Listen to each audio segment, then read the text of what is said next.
terrorist sect emerged over a decade ago in the country's northeast. The worst seems to be over, but questions continue to linger regarding the nature and intention of what happened in Imo State. Were those attacks really a manifestation of the long-running separatist agenda being championed by the proscribed indigenous people of Biafra, IPOB? Were those attacks the handiwork of fifth columnists from outside of the Southeast with some kind of sinister political motive? Well, joining us now to provide answers to those posers and a lot more is Professor George Obiozor, President General Ohaneze Igbo, the Pan-Igbo socio-cultural and political organization. Professor Obiozor is a former Director General of the Nigerian Institute of International Affairs and a former Nigerian ambassador to the United States and Israel and High Commissioner to Cyprus. Welcome to the program, Professor Obiozor. Good morning, Prof. Thank you very much. I'm so glad to be here. Well, Prof, it's a pleasure seeing you, and let's use this opportunity to congratulate you on your emergence as President General of the Ohaneze Igbo. Since you assumed that position, this is the first time you will be on the morning show. So it's good to be talking to President George Obiozor of the Ohaneze Igbo. Good morning. Thank you very, very much. I'm so glad. And I thank you for your support and congratulations. Yes. Definitely, I'm here in Abuja to thank Igbos in Abuja and the 19 northern states for their support for my election as President General Ohaneze Igbo. I'm also very delighted to thank you and many of my friends across the country for the support. As you know, Ohaneze Igbo is the apex organization of Igbo culturally, and our objective is for peace, stability and peace, and peaceful coexistence in the country. My first statement has a summary of everything we believe in concerning Nigeria, that Igbos are not at war with Nigeria or has any instrument of any kind anywhere seeking a separate existence from Nigeria. Under that condition, I would also like to know the fact that until recently, actually about a few weeks ago, Southeast has been the most peaceful section of Nigeria, of all the 6 zones. So one is completely shocked and surprised at the same time as to all of a sudden some elements, as you yourself suspected, either fifth columnists from anywhere or internal, want to turn the Southeast into an insecure environment for both the people and the country.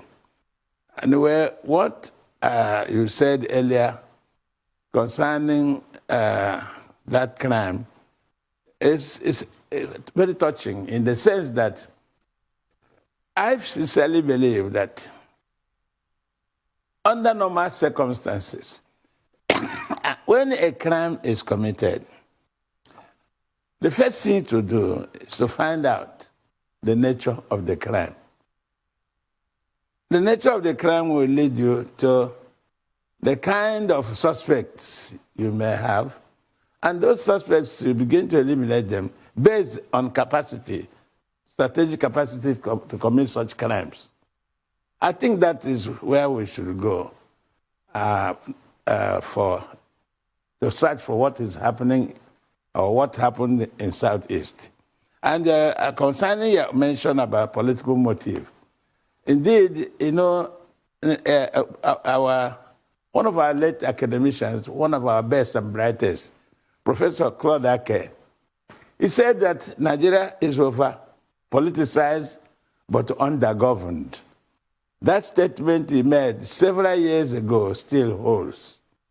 The idea of politicization of everything in Nigeria, including the issue of insecurity and security, has been so politicized that sometimes it's very confusing to know who is the criminal, or which type of crime can any political motivation lead to. But the truth is that it is time for the country to reflect and begin what I consider as national healing. A lot of grievance across the country, and it's not good.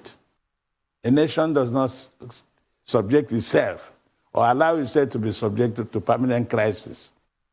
Today, the crisis in Nigeria has been reduced to a situation that can be described as a national question crisis, and it's a very difficult problem to handle. We must be careful. Well, Prof, obviously you are not one of the secessionists who think that a Republic of Biafra should be carved out of Nigeria at this time. But I wanted to ask you about the security situation in the southeast. And you were reported as having been at the table when the governors of the 5 states of the southeast took the decision to establish a Bubiago, which has now been opposed by IPOB and members of the Eastern Security Network. How come, the governors and your good self did not consider carrying them along? Let me cut you short there. Definitely, I congratulate the Southeast governors and many people in Southeast support the governors for the establishment of a Bubago, a Southeast security apparatus. Believe me, they have no competitor and they have no rival. As a matter of fact, you cannot compare them to an establishment by one organization, which is part of Southeast. The IPOB young men are our sons. We cannot deny them. If they are doing anything in the interest of Igbos, definitely they'll have our support. There's even no quarrel between them and many people in Igbo land, except there's a difference in method. You cannot, in a situation that concerns all Igbos, you act unilaterally with a method that can be harmful to others, even harmful to the cause we're all fighting for. Justice, equity, fairness. That is the issue. The issue is not organization.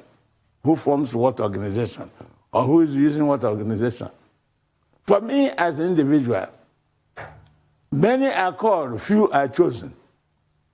The Southeast government, it has the authority, the legitimacy, and indeed the overall responsibility to protect the interest, security, and well-being of all the people in the Southeast, including IPOB and the Eastern Security Organization they have formed. So the whole idea is a matter of hierarchy of responsibility and hierarchy of authority. You can't compare part with a whole. So it is mischievous to compare the two. And it is misnomer. And yet, IPOB is making comparisons and issuing threats that anybody who joins the Ebube Agu is betraying ESN and will join their ancestors. That is a threat to life. So you have an accommodating stance. Well, anyway, but they don't feel that way about one another.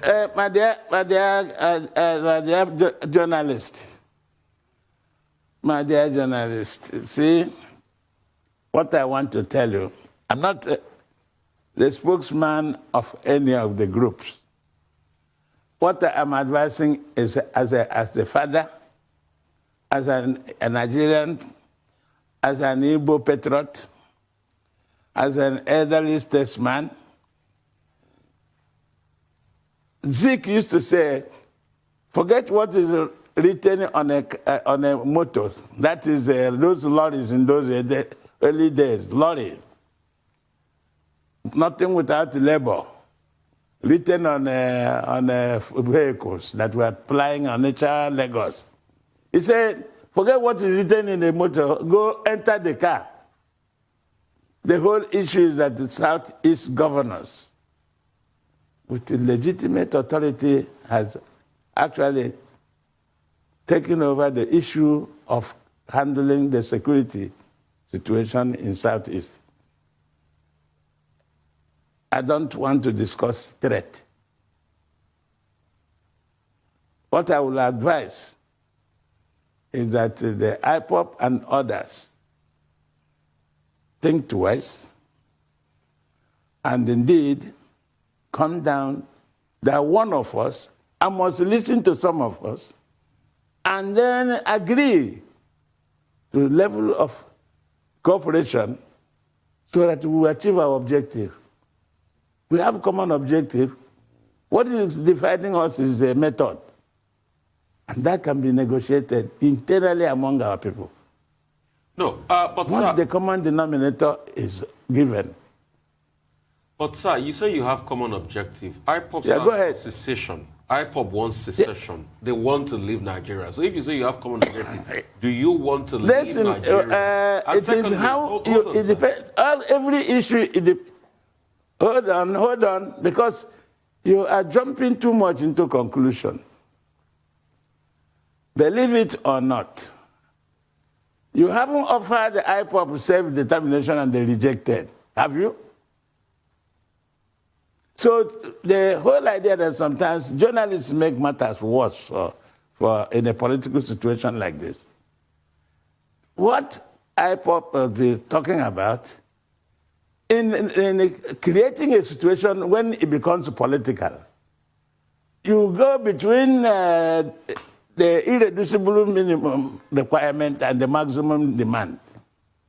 The whole issue is that I am recommending, and I sincerely believe, that it is time for the country to begin healing, to reduce the level of crisis, the level of anger among the youth. And so some of these emphasis on extremism must be taken into consideration as part of process of reconciliation. Okay, sir. Sir, you're speaking as a father, which is great. We want peace. You want peace. But the facts on ground are different. What are the facts on ground? We cannot push away the fact that Oyibo happened in Rivers State. We can't push away the fact we can't push away the fact that Oyibo happened in Rivers State. What happened in Rivers State? That some members, of IPOB were hurt. There was back and forth with the military. We can't push away that fact. We can't also push away the fact that Owerri happened. That the then Inspector General of Police was so quick to say it was IPOB that did it. We can't push away that fact. We can also push away the fact that there have been statements, like Tundu pointed out by Emma Powerful, that ESN is there to protect the people in the East, and that anybody that says otherwise, that the Bubeagu will not work. So these are the facts on ground. I know you want peace, but you keep saying you don't want to speak to these issues. Well, let me be frank with you before you go into this litany. Hold on, my friend. You are not giving lecture. Don't go into this litany. To be honest with you, I have tried to use some level of a proverb to give you a sense of direction. Not everything that, leave everything that bites you in the night, let it be mosquito. All this litany of things you are doing, they have one source. The source is as violence across the country, and it's spreading. And for those who believe in a national peace and unity, our focus should be solution. Whatever anybody is saying will be taken into consideration. That is their position. But the position you are mentioning is not the position of Igbos. Or do you think that the statement the former Inspector General made is IPOB, is a conclusion of how many hours of investigation?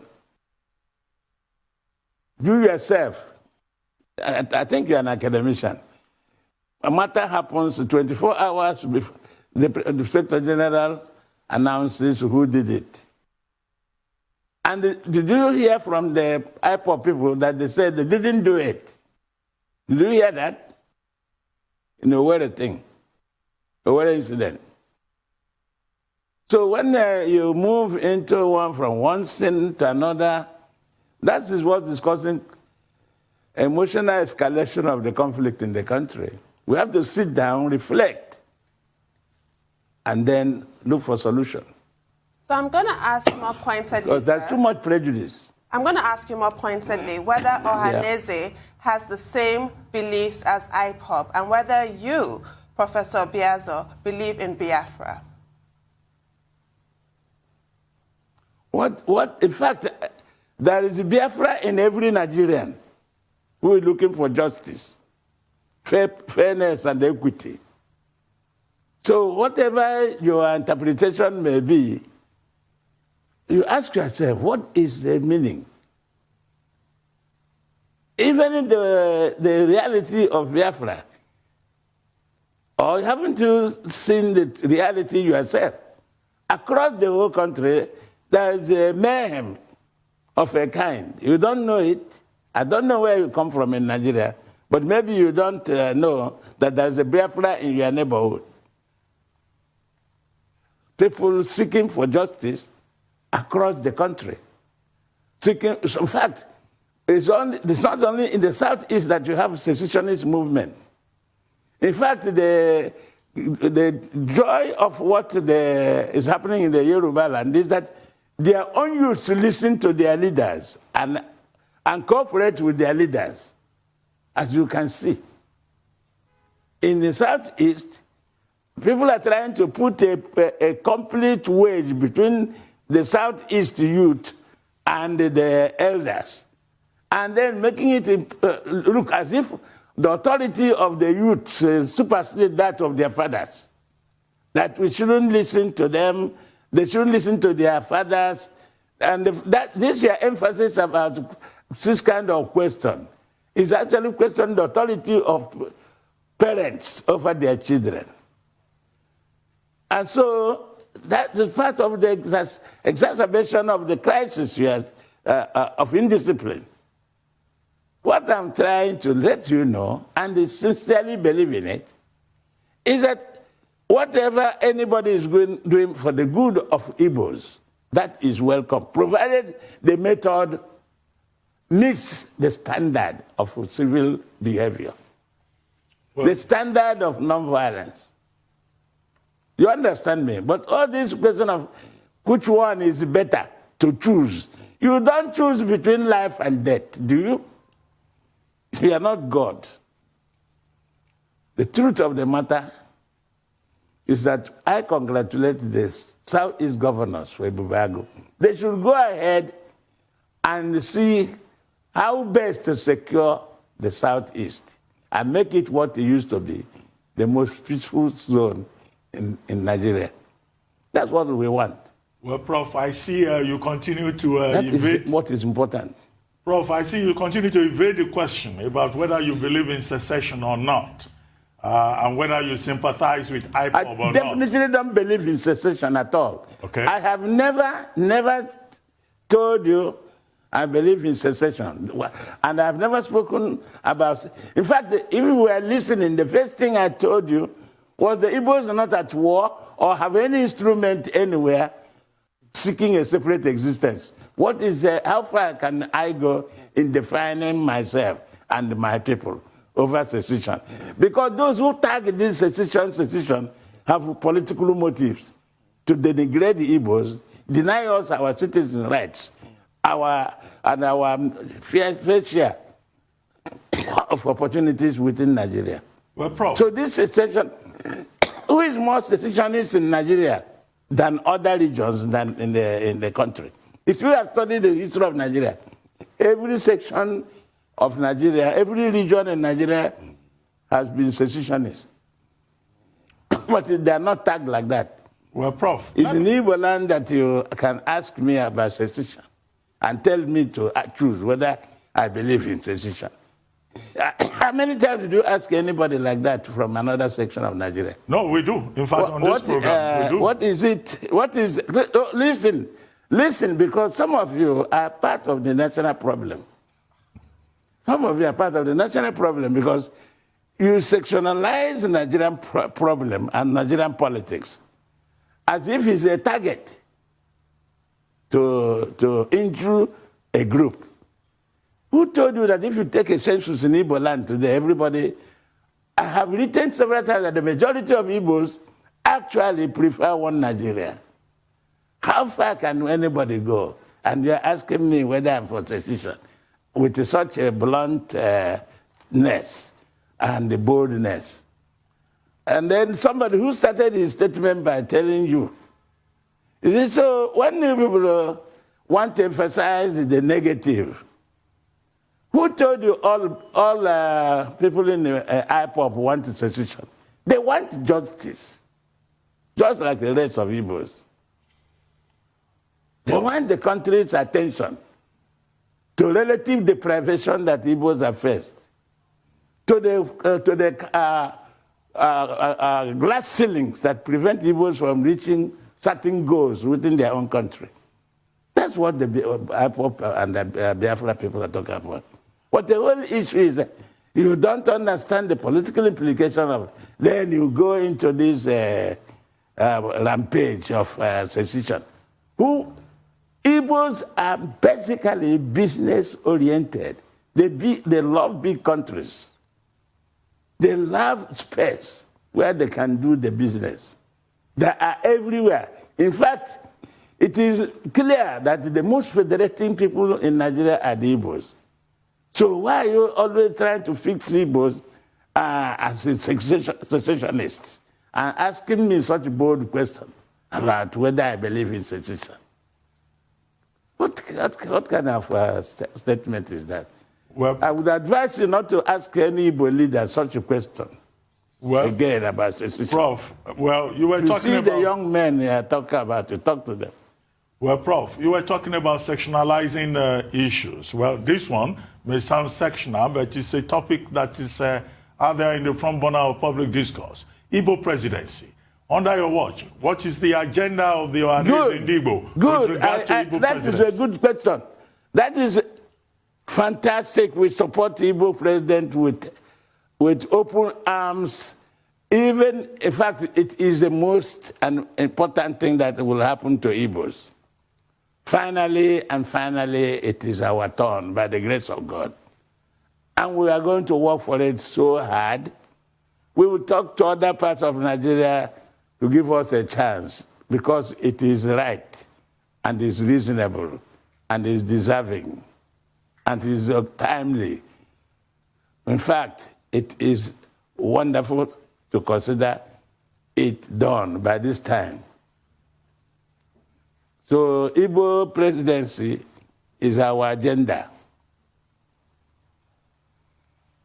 As you talk to other parties, individuals and political parties, are there any names that you are fielding at the moment of possible presidential candidates? Yes, sir.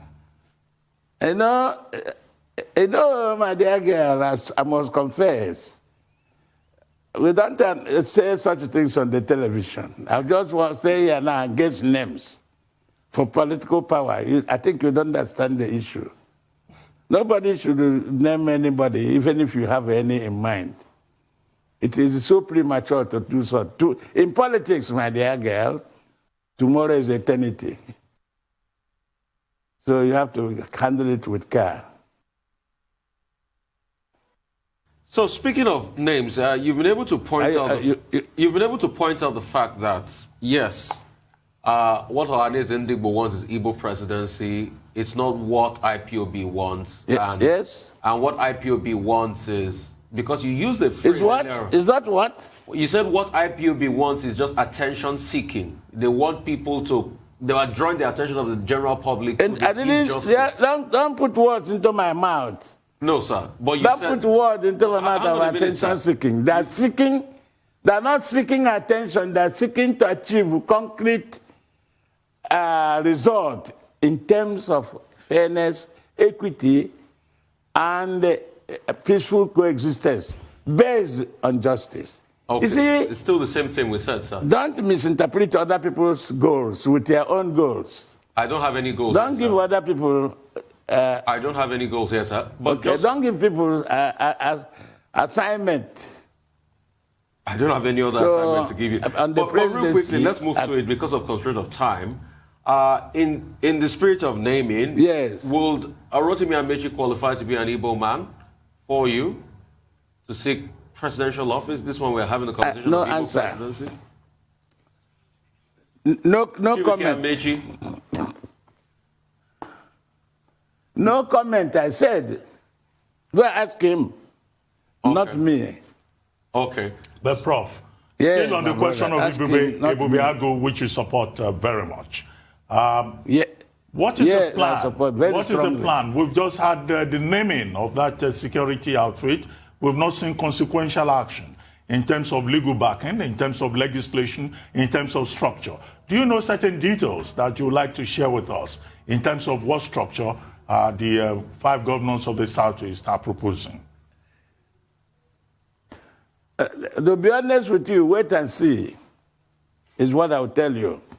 Oh, so the announcement is just adequate, and it's after the announcement that the governors will begin to think about the proposal? You ask the governors that question, but what I'm trying to tell you, I'm not in a position to give you the plan, the game plan of Ibubiago. Just wait and see. Have some patience with them. It was just announced about a few weeks ago. Okay. So I just want to ask you, are Igbos outside of, what you might deem Igbo land, part of the Igbo agenda, maybe those maybe across the Niger, are they part of this agenda? And secondly, since Ibubiago has come on board now, what happens to the ESN? You ask them too. See, I think I should answer questions for everybody. No. Those who form ESN have their own objective. You ask them.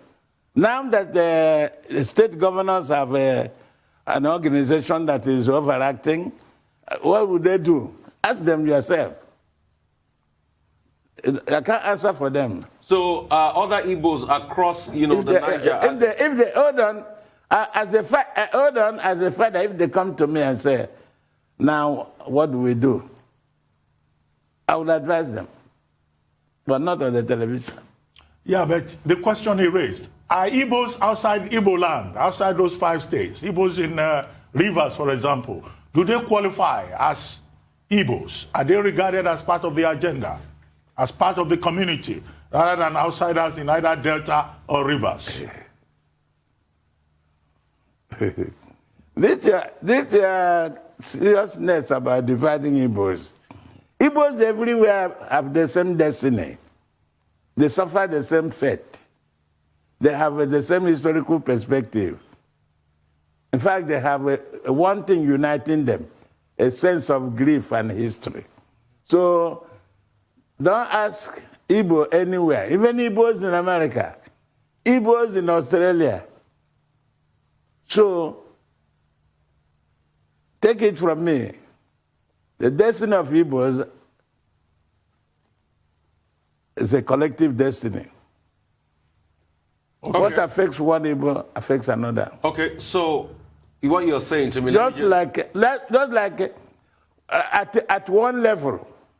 At another level, Igbos and the rest of the Nigerians share Nigerian destiny. What affects one Nigerian affects another. So what you are talking about is levels of loyalty. Okay, so I just quickly want to ask this. You said it's the same collective fight for justice the IPOB too is after. So the IPOB will support an Igbo presidency, right? What? The IPOB too will support an Igbo presidency. IPOB will support an Igbo presidency. I would hope so, but ask them if we see them.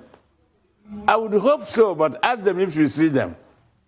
But you said it's the same fight. I would hope so. You said you have a collective effort. So that's why I'm asking you this. You said what you're fighting for, Ohaneze, and what IPOB is fighting for, is the same collective effort, to fight for injustice against the Igbos. So I'm asking you now. So IPOB will support an Igbo presidency? Definitely, I think so, but ask them if we see them. Okay. I would believe that, but ask them. Okay, Prof. I'm not their spokesman. They have plenty of spokesmen.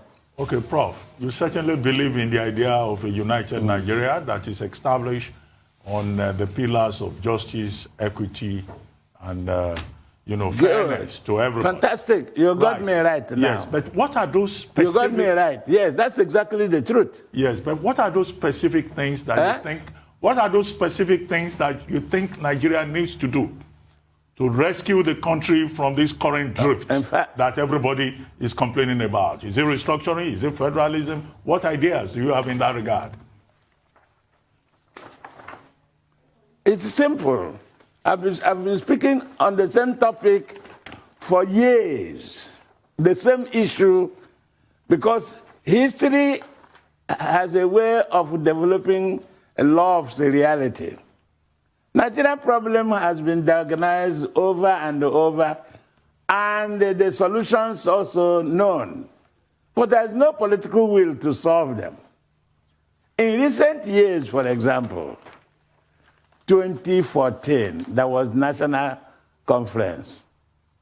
And the national conference report, believe me, would have been a national landmark, a milestone to solve Nigeria's federal system problem, nationality question. The trouble is, most of the issues that came out of that conference were brought out through consensus. In the end, some people saw it as a threat to their own interest. And when a powerful group find something as a threat to their power base, they will scuttle it. No, people, in politics, what makes a nation stable is concession and complementarity. But then, our political elites resist them and prefer to be incoherent elites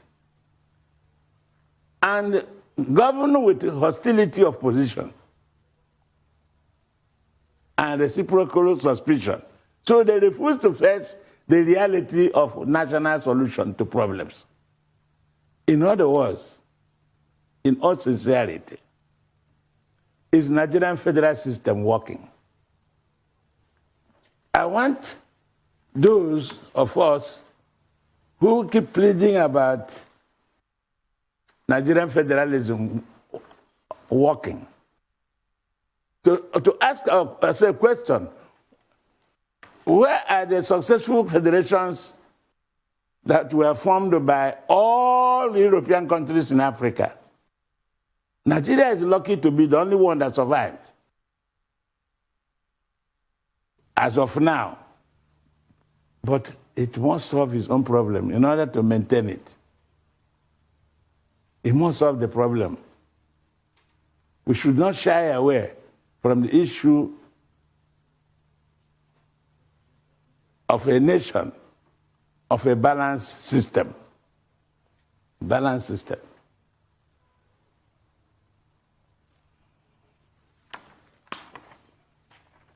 And it will begin with a government embracing the sense of justice and equity for all.